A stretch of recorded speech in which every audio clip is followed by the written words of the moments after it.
ಬಿಸಿಲು ಬಿಸಿಲು ಬಿಸಿಲು ರಣ ಭಯಂಕರ ಬಿಸಿಲು. ಮನೆಯಿಂದ ಹೊರಗಡೆ ಬರೋದಕ್ಕೆ ಜನ ಹೈರಾಣಾಗ್ತಾ ಇದ್ದಾರೆ.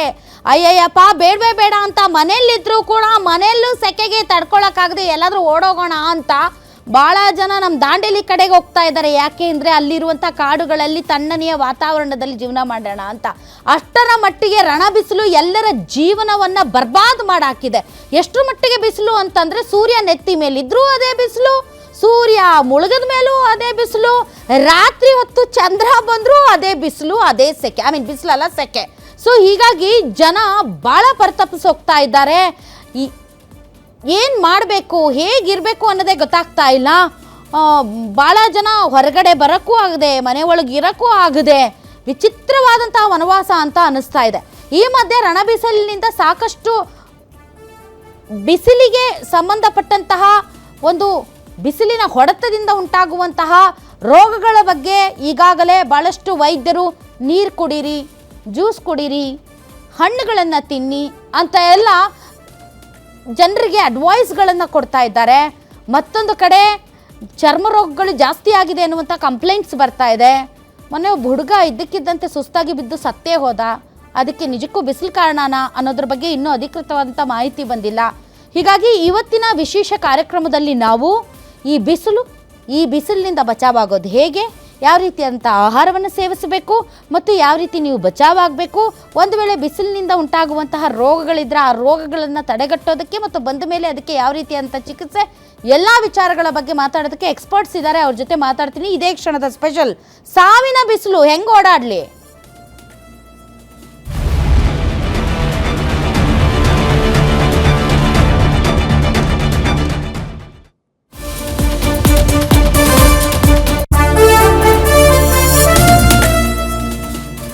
ಮರಣದ ರಣಬಿಸಿಲು, ರಾಜ್ಯದಲ್ಲಿ ಬೇಸಿಗೆಯ ಬರಸಿಡಿಲು, ಕರ್ನಾಟಕ ಆಯ್ತು ಕಾದ ಕಬ್ಬಿಣ, ಸಾವಿನ ಧಗೆಗೆ ಕಂಗೆಟ್ಟ ಜನ, ಮುಂಜಾನೆಯಿಂದಲೇ ರಣ ಉಷ್ಣಾಂಶ, ಬದುಕು ಕಷ್ಟ ಕಷ್ಟ, ಹೀಟ್ ವೇವ್ ಅಬ್ಬರ, ಸನ್ಸ್ಟ್ರೋಕ್, ಇದು ಸಾವಿನ ಬಿಸಿಲು.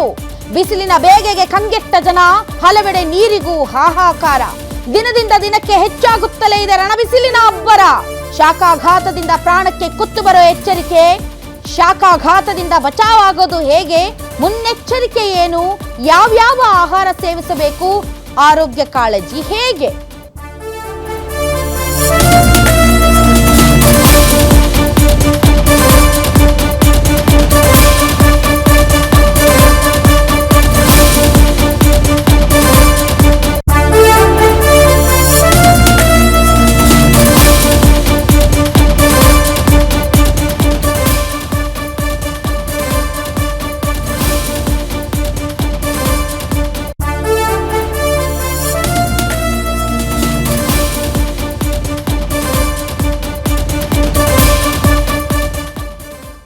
ಬೀದರ್, ರಾಯಚೂರು, ಗುಲ್ಬರ್ಗಾ ಪರಿಸ್ಥಿತಿ ಹೇಳೋದೇ ಬೇಡ. ಪಾಪ ಅಲ್ಲಿ ಜನ ರಣಬಿಸಿಲಿಗೆ ತತ್ತರಿಸಿ ಹೋಗಿದ್ದಾರೆ. ಅದಕ್ಕೆ ಸ್ಪೆಷಲ್ ಆಗಿ ಆಸ್ಪತ್ರೆಗಳು ಕೂಡ ರೆಡಿ ಆಗಿದ್ದಾವಂತೆ.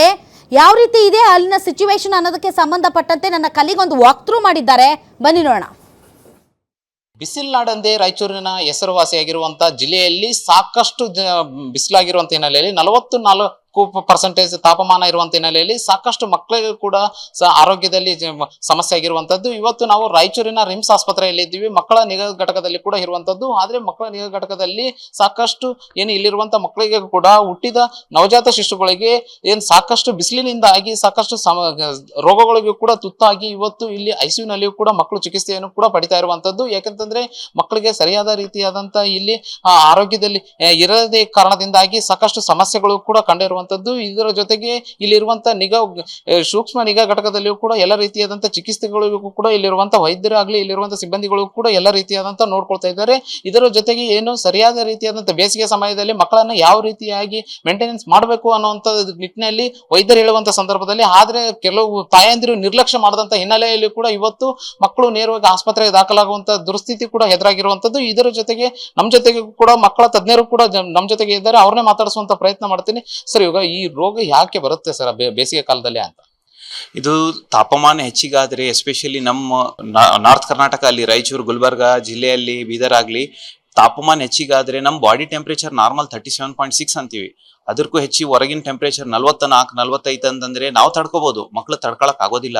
ಎಸ್ಪೆಷಲಿ ನವಜಾತ ಶಿಶುಗಳಲ್ಲಿ ನೀರಿನ ಅಂಶ ಕಡಿಮೆ ಆಗ್ಬೋದು, ತಾಯಿ ಸ್ತನಪಾನ ಸರಿಯಾಗಿ ಮಾಡಿರ್ಬೋದು, ಹೊರಗಿನ ತಾಪಮಾನಕ್ಕೂ ಹೆಚ್ಚಿಗೆ ಮನೆ ತಾಪಮಾನನು ಫ್ಯಾನ್ ಇರ್ಲಿಕ್ಕಿಲ್ಲ. ಗ್ರಾಮೀಣ ಭಾಗದಲ್ಲಿ ಫ್ಯಾನು ಕೂಲರ್ ಏನೇ ಇರಲಿ ಯಾವ ವ್ಯವಸ್ಥೆನೂ ಇರಲ್ಲ.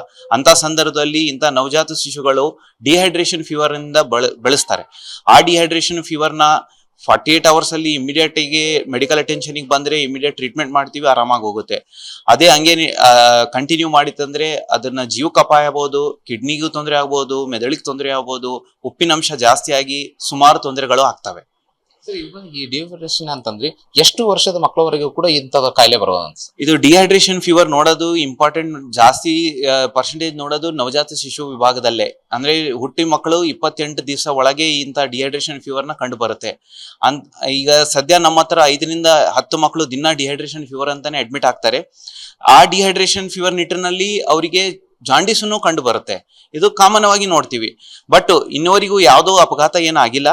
48 hours 48 ತಾಸದಲ್ಲಿ ಅವರಿಗೆ ಆರೈಕೆ ಮಾಡಿ ಎಲ್ಲ ಸುಧಾರಿಸ್ಕೊಂಡು ಅಲ್ಲಿ ಚೆನ್ನಾಗಿ ಡಿಸ್ಚಾರ್ಜ್ ಮಾಡಿ ಮನೆಗೆ ಕಳಿಸಿದ್ದೀವಿ. ಯಾವುದೋ ಇನ್ನಿವರೆಗೂ ಯಾವುದೋ ಅಪಘಾತ ಯಾವುದು ಕಂಡು ಬಂದಿಲ್ಲ. ಮಕ್ಕಳಿಗೆ ಪೋಷಕರು ಚೆನ್ನಾಗಿ ಕರೆಕ್ಟಾಗಿ ನೋಡ್ಕೋಬೇಕು, ಮನೆಗೆ ಕರೆಕ್ಟಾಗಿ